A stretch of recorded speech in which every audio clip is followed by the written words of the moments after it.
बिस्मिल्लाहिर्रहमानिर्रहीम, अस्सलाम वालेकुम। देखिए, बड़ी खबर, बड़ी खबर, बड़ी खबर, बल्कि खबरों की बरसात है। सुप्रीम कोर्ट फुल कोर्ट 28 अक्टूबर को, फिर सुप्रीम जुडिशल काउंसिल 8 नवंबर को, इंसदादे दहशतगर्दी अदालत के इंतजामी जजेस 7 नवंबर को तलब। यानी ये तो 6 गेंदों पर 6 छक्के लग गए हैं और हुकूमत के छक्के छूट गए हैं, क्योंकि चीफ जस्टिस ने ये 3 इजलास ऊपर तले तलब कर लिए हैं। इसके अलावा काजी फाइज ईसा साहब की वीडियोस भी सामने आई हैं। इमरान खान पर जो पाबंदियां थीं वो भी हट गई हैं और बहुत सी खबरें हैं, उन पर भी बात करेंगे। लेकिन पहले जरा देख लेते हैं कि इन खबरों का क्या मतलब है, क्योंकि इन खबरों की वजह से चीफ इलेक्शन कमिश्नर भी सिकंदर सुल्तान राजा भी, जो वाकई खुद को सिकंदर भी समझते हैं, सुल्तान भी समझते हैं, राजा भी समझते हैं, और उन्होंने आइन भी तोड़ा, कानून भी तोड़ा और सुप्रीम कोर्ट के अहकामात पर अमल भी नहीं किया। लेकिन अब खबरें आ रही हैं, कहते हैं जी बस जो हुक्म मेरे सरकार। लेकिन कहीं देर तो नहीं हो गई, क्योंकि ये 8 नवंबर सुप्रीम जुडिशल काउंसिल का इजलास, 8 नवंबर, इस पर आपने नजर रखनी है। सुप्रीम जुडिशल काउंसिल में chief election commissioner Sikandar Sultan Raja के खिलाफ दरखास्त जा चुकी है, बल्कि कई दरखास्तें जा चुकी हैं कि इन्होंने आइन तोड़ा, 90 दिन के अंदर जब इलेक्शंस नहीं करवाए, उसके बाद जिस तरह धांधली करवाई, जो कुछ इन्होंने किया है वो सब उसमें शामिल है। अब सुप्रीम जुडिशल काउंसिल वो इदारा है जो चीफ इलेक्शन कमिश्नर को हटा सकता है या किसी भी जज को हटा सकता है। काजी फाइज ईसा के खिलाफ भी दरखास्तें गई हैं, और काजी फाइज ईसा साहब तो खुद जाते जाते ये काम कर गए कि रिटायर्ड जज के खिलाफ भी आप कार्रवाई कर सकते हैं। सुप्रीम जुडिशल काउंसिल रिटायर्ड जज के खिलाफ भी कार्रवाई कर सकता है ना कमाल, वरना इससे पहले ये नहीं था। खैर, सुप्रीम कोर्ट फुल कोर्ट 28 अक्टूबर को है। ये खबर हम पहले डिस्कस कर चुके हैं, मैं इसकी तफसील में नहीं जाता। कई दफा ये बात हो चुकी है, क्योंकि मंसूर अली शाह साहब ये चाहते थे कि फुल कोर्ट इजलास बुलाया जाए और प्रैक्टिस एंड प्रोसीजर ऑर्डिनेंस जो जरदारी साहब के जरिए लाया गया और उसमें से मुनीब अख्तर को निकाल दिया गया और जो दोनों की गई, उस पर वो फुल कोर्ट इजलास चाहते थे। बहरहाल फुल कोर्ट इजलास भी बुलाया गया है, आगे फिर होना है जब मंसूर अली शाह साहब वापस आ चुके होंगे नवंबर में।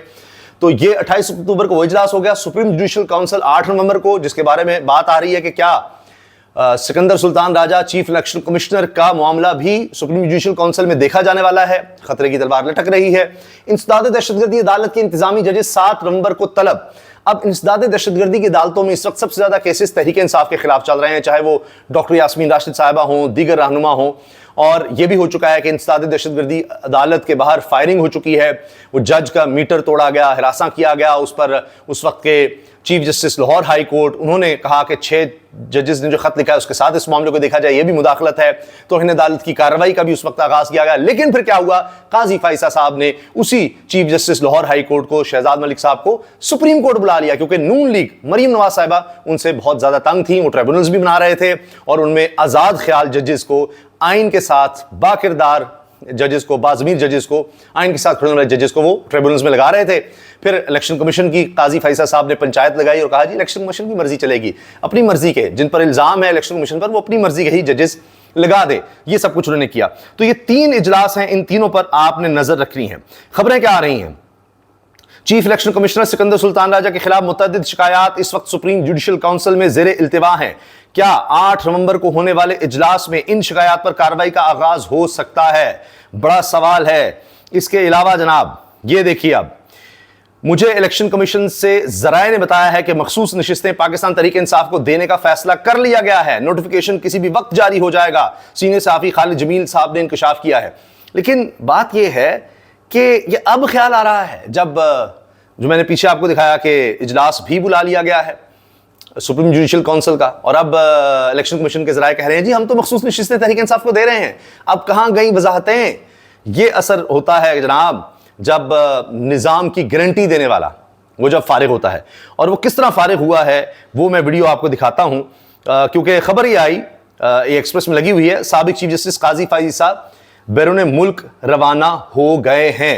ये देखिए एक्सप्रेस में खबर लगी है, साबिक चीफ जस्टिस काजी फाइज साहब बैरून मुल्क रवाना हो गए। किस तरह का प्रोटोकॉल था, क्या इनके साथ था, कहां गए हैं, ये मैं आपको बाद में बताता हूं। इस खबर में सब कुछ लिखा हुआ है, लेकिन पहले आप जरा ये वीडियोस देख लें। और मुझे ये आवाज़ बंद करनी पड़ेगी, क्योंकि जो मुबीना तौर पर इस वीडियो में आवाज़ें आ रही हैं, बाहर लग रहा है कि बनाने वाले ने वो आवाज़ें या गालियाँ दी हैं। गालियाँ ही हैं, आवाज़ें क्या, साफ गालियाँ हैं, तो वो मैं नहीं सुनवा सकता। और सब ये पूछ रहे हैं कि क्या ये काजी फाइसा ही हैं, ये कौन है? दो वीडियोस हैं जिस वक्त सोशल मीडिया पर गर्दिश कर रही हैं, सब सवाल पूछ रहे हैं कि काजी फैसा हैं ये ज़रा सुनिएगा और देखिएगा, बल्कि सुनना नहीं, मैं आवाज़ बंद कर रहा हूँ चूँकि ये देखिए ये वहाँ पर हैं और ये पीछे आवाज़ भी है बंदे की, ये उनको जो कुछ कह रहा है मैं नहीं सुनवा सकता, ये देखें। और ये जनाब कही, ठीक है जी, ये वीडियो आप दोबारा देखिए और आखिरी अल्फाज कुछ ऐसे हैं जो शायद सुनवाए जा सकते हैं। बहरहाल एक और वीडियो भी है जो जहाज़ के अंदर की है, ये अब गर्दिशकारी है और साफ़ी ये पूछ रहे हैं कि क्या ये काजी फैसा साहब हैं, और उनके साथ लग रहा है कि उनकी अहलिया भी हैं और कह रहे हैं कि आम प्रोटोकॉल है। ये देखिए ये हो जा रहे हैं। अच्छा जी, ये पीछे जो आवाज़ थी मैंने बंद की, एंड पर आपने सुन लिया, शायद आपको अंदाज़ा हो गया होगा कि क्या है। अच्छा ये देखिए जी, अब ये भी सवाल पूछा जा रहा है कि क्या ये काजी फैसा ही हैं और क्या शाहाना प्रोटोकॉल लेते थे, पहले जब जज थे तो कहते थे मैं पैदल आ रहा हूँ, ये है वो है, और उसके बाद जनाब चीफ जस्टिस बने तो बिल्कुल सब कुछ बदल गया। अब आ जाइए इन वीडियोज़ के बाद कि काजी फैज़ा साहब जो हैं उनके बारे में क्या तफसील आई है कि वो मुल्क छोड़कर कहाँ चले गए हैं। अब इस पर जनाब खबर यह है, साबिक चीफ जस्टिस और इनकी अहलिया के हमरा मामूल का प्रोटोकॉल स्टाफ था। काजी फाइज तुर्किश एयरलाइन से इस्तांबुल रवाना हुए हैं, ये खबर हमने आपको दी थी कि उसके बाद शायद उम्रे पर जाना था। सुप्रीम कोर्ट के साबिक चीफ जस्टिस काजी फाइज साहब अपनी अहलिया के हमरा न्यू इस्लामाबाद एयरपोर्ट से बैरून मुल्क रवाना हुए हैं। काजी फैज़ साहब अपनी मुद्दत मुलाज़मत मुकम्मल होने पर गुज़श्ता रोज़ अपने मनसब से सुबकदोश हो गए थे, और एक सहाफ़ी ने अदील सरफराज साहब जो कोर्ट रिपोर्टिंग का बड़ा नाम है उनसे बात करते हुए कहा था कि इनकी अहलिया ने कहा है कि अब जैसे ही आप रिटायर होंगे हम पाकिस्तान में नहीं रह सकते, निकले यहाँ से। अच्छा, साबिक चीफ जस्टिस काजी फैज़ साहब तुर्किश एयरलाइन की परवाज़ नंबर TK 711 पर इस्तांबुल रवाना हुए। इस मौके पर इनके साथ मामूल का प्रोटोकॉल स्टाफ था और नॉर्मल इंटरनेशनल लाउंज के जरिए तैयारे में सवार हुए। बहरहाल उनको नॉर्मल प्रोटोकॉल की ज़रूरत भी है, जिस तरह की पीछे आवाज़ें लग रही हैं। अब हुकूमत की जान निकली पड़ी है, क्या करें, क्योंकि काजी फैज़ा साहब अब रिटायर हो गए हैं और जो खबरें आ रही हैं वो हुकूमत की जान निकाल रही हैं, छक्के छूट रहे हैं। अब हुकूमत ने क्या किया है, आसमा शराजी साहब सीनियर साफियाँ कहती हैं हम तरीन नए चीफ जस्टिस याया अफरीदी ने प्रोसीजर कमेटी में मंसूर अली शाह और मुनीब अख्तर को वापस लाने का फैसला किया, जिसके बाद हुकूमत की जानिब से आइंदा हफ्ते प्रैक्टिस प्रोसीजर एक्ट में तरमीम लाए जाने का इम्कान है, जिसमें चीफ जस्टिस के साथ सीनियर तरीन जज और आईनी अदालत के सरबराह कमेटी अरकान में होंगे। इतलात है कि तरमीमी बिल पहले वफाकी काबीना में मंजूरी के लिए पेश किया जा चुका है ताकि इन चीफ जस्टिस का भी रास्ता रोका जा सके कि ये जनाब अब मंसूर अली शाह और मुनीब अख्तर जो हैं ये बेंच बनाएंगे। नहीं, बेंच तो हुकूमत बनाएगी। लेकिन इसका जवाब बड़ा खूब दिया है अब्दुल मुईज़ जाफरी साहब ने, और आसमा शराजी साहब को वो कमेंट करते हुए, रिप्लाई करते हुए, टैग करते हुए कहते हैं कि this will do nothing except to expose the malafide of the government. ये हुकूमत की बदनीति के अलावा कुछ नहीं जाहिर करेगा, बिकॉज देयर पिक ऑफ जज will still be just one vote, के वो जिस जज को लगाना चाहते हैं प्रैक्टिस कमेटी में वो सिर्फ एक ही वोट उसका होगा, बाकी तो मुनीब अख्तर, मंसूर अली शाह, याया अफरीदी फिर भी उनके वोट हैं। And it will be a direct challenge to the chief justice, they have only just finished installing. और ये बराह रास्त एक टकराव होगा आने वाले चीफ जस्टिस, जो अभी भी चीफ जस्टिस उन्होंने खुद लगाया है उसके साथ टकराव होगा कि नहीं तुम्हारी मर्जी नहीं हमारी मर्जी चलेगी, हमारा बंदा भी आएगा कमेटी में। ये हुकूमत ये उनको पैगाम देना चाह रही है कि चीफ जस्टिस हमने तुम लगाया लेकिन चलाएंगे सुप्रीम कोर्ट को हम। तो फिर आने वाले चीफ जस्टिस, नए चीफ जस्टिस जो अब हलफ ले चुके हैं, जिन्होंने 3 इजलास भी बुला लिए, मैंने आपको बता दिया है, सुप्रीम जुडिशल काउंसिल का भी, इंसानी दहशतगर्दी के जजों का भी और फुल कोर्ट का भी, तो अब वो भी बताएंगे जी। अच्छा, अब इसके अलावा जनाब खबरें देखिए, यानी ऐसे है जैसे तहरीक इंसाफ के लिए तो कुछ खुशखबरियों की बरसात हो गई है। अडयाला जेल में कैदियों से मुलाकातों पर पाबंदी भी खत्म हो गई है। ये पाबंदी बेसिकली इमरान खान के लिए लगाई गई थी और उसमें पाबंदी हो गई कि जी मुलाकात नहीं कर सकते। फिर बहुत ज़्यादा बातें शुरू हो गई, पता नहीं क्यों नहीं इमरान खान से मुलाकात करवाई जा रही, और ये था कि 26 यानी तरमीम हो जाए उसके बाद, ताकि एक गैप आ जाए इमरान खान के और उनके लोगों के दरमियान के, पता नहीं क्या करना है हमने 26 यानी तरमीम पर, किस तरह से चलें, क्या हुआ। तो एक लीडरशिप की जब सीधी आवाज़ आती है तो फिर वो कोई लोग टूटना या समझ कन्फ्यूजन नहीं फिर उसमें रहती कि इमरान खान कह रहा है बस ठीक है, पार्टी सब रहा है, वो कह रहा है तो करेंगे। तो उसके लिए था, अब वो मामला हो गया है। अब तो ज़रूरत पड़ गई है 27वीं यानी तरमीम की। वो तो 26 तो गई, वो तो फारिग हो गई ना जी, वो तो बढ़ गया सारा काम ही। 27वीं आईनी तरमीम में क्या कुछ होगा, राना सनाउल्लाह ने तफसीलात बता दी। भाई 27वीं से पहले 26वीं तो पक्की कर लें, वो मसाइल बने हुए हैं। अब 27वीं इन्होंने लानी है कि जी जो चीज़ें रह गई हैं। इसमें राना सनाउल्लाह कह रहे हैं कि हम जो MQM की फरमाइश है कि विफाक से फ़ंड बराह रास्त हम शहरी हुकूमतों को दें, सूबाई हुकूमत दें पीपल्स पार्टी की बजाय, तो इस पर भी हम लाएंगे। पीपल्स पार्टी अच्छी तरह आपको लाने देगी। फिर इसमें जो साबिक फाटा के इलाके में वहाँ पर मिलिट्री कोर्ट्स की भी बात हो रही है, तो वहाँ ज़रूरत है, ये भी कहा जा रहा है। लेकिन फजलुर रहमान साहब कह चुके हैं कि ऐसी ही तैसी किसी किस्म की अब कुछ 27वीं तरमीम नहीं आ सकती। सारी बातें हो गई, सारी बहस हो गई, जो हमने निकलवाना था निकलवाया। 26वीं आईनी तरमीम ने इस गारंटी पर पास करवाई कि अब कोई और तरमीम नहीं आएगी। अगर लाने की कोशिश की गई तो फिर देखिए हम क्या करते हैं।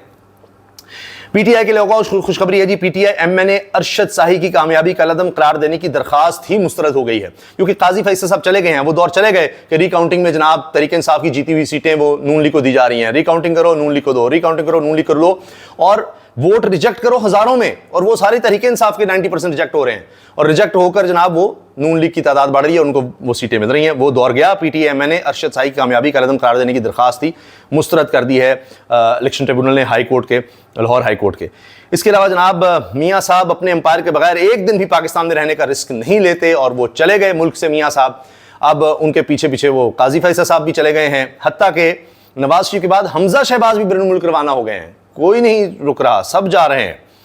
सुप्रीम कोर्ट में तमाम कोर्ट रूम्स को लाइव स्ट्रीमिंग सर्विस फराहम करने का फैसला। सिर्फ कोर्ट रूम नंबर 1 नहीं, अब तमाम अदालतों से लाइव स्ट्रीम चल सकेगी, लोग देख सकेंगे सुप्रीम कोर्ट में किस तरह काम हो रहा है। इसके लिए इंतजाम किए जा रहे हैं, और ये गालिबन मुझे ऐसे लगता है कि मंसूर अली शाह साहब की शायद ये सोच थी, वो फ्यूचरिस्टिक सोच रखते हैं, वो आगे लाना चाहते हैं जुडिशरी को। तो बहरहाल अच्छी बात है, अगर सब मिलकर काम कर रहे हैं, सबकी एक सोच है, और यह अफरीदी साहब सबको साथ लेकर चलते हैं, तो अच्छी बात है, क्योंकि उनकी हलबरदारी में वो जज भी आ गए थे जो काजी फाइज ईसा के इशाइये में नहीं गए थे, उनके फुल कोर्ट रेफरेंस में नहीं गए थे।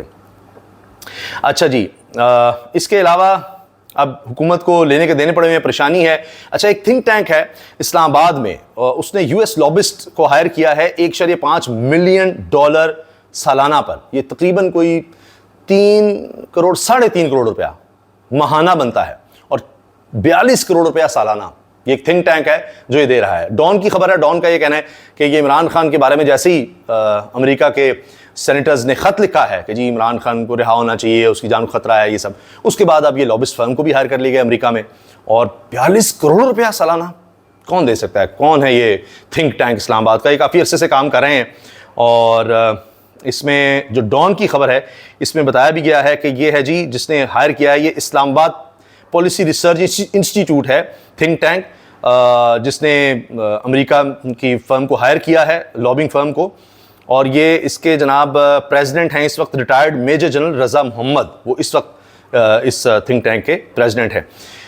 Pakistan 3rd worst country for law and order security, world justice report. ओए होए, ये तो रिपोर्ट्स आ रही हैं जनाब। Technical issues ground half of PIA's fleet, आधा PIA का जो फ्लीट है, जहाज़ हैं, वो जनाब ग्राउंड हो चुके हैं। कोई अच्छी खबर नहीं। अच्छा, महंगाई का भी सुन लीजिए जाते हुए। 8 हफ्ते की बुलंद तरीन सतह पर हफ्तावार महंगाई पहुंच गई है। लेकिन आप सुनेंगे, ओहो हमने तो महंगाई बड़ी कंट्रोल कर ली है, बड़ा ज़बरदस्त हमने काम कर दिया है। तो ये चंद अहम खबरें थी इस सूरत हाल के साथ, हमने कहा कि वो भी आपसे शेयर कर ली जाएँ, ताकि जब ये हुकूमत की तरफ से कोई आए और प्रेस कॉन्फ्रेंस करे कि जी हमने महंगाई कंट्रोल कर ली, हमने महंगाई कंट्रोल कर ली, तो आप उसको ये स्टैटिस्टिक्स दिखाएं, सरकारी अदाद-ओ-शुमार दिखाएं कि जनाब 8 हफ्तों का रिकॉर्ड फिर टूट गया है महंगाई का, और ये खुराक की महंगाई है, सिर्फ खुराक की महंगाई की मैं बात कर रहा हूँ। इजाज़त दीजिए, अल्लाह हाफ़िज़।